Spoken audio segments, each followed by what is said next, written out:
মামলা বাণিজ্যটা বন্ধ করার জন্য কিন্তু অনলাইনে করা হচ্ছে। যদি মামলা বাণিজ্যে যদি কেউ ইসের সাথে দুর্নীতির সাথে জড়িত হয় তাকে কাউরি ছাড় দেওয়া হবে না। আপনারা জানেন পুরো এই ব্যাংকের 84 জনরে কিন্তু আমরা অ্যাটাচ করে রাখছি।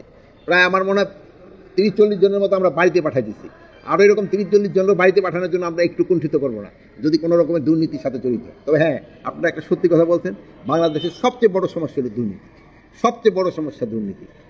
এটা আমাকে রন্ধে রন্ধে ঢুকে গেছে। এটা যদি আমরা কোন অবস্থায় একটা কন্ট্রোলের ভিতরে আনতে পারতাম তবে কিন্তু দেশ অনেক অনেক আগায় যেত। এই জন্য আমি আপনাদেরও সহযোগিতা চাচ্ছি।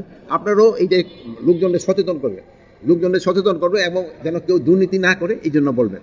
যেমন আপনারা এই জন্য যদি সবসময় সত্যি সংবাদ প্রকাশ করেন তবে কিন্তু লোকজনে এই দিকে কিন্তু হবে।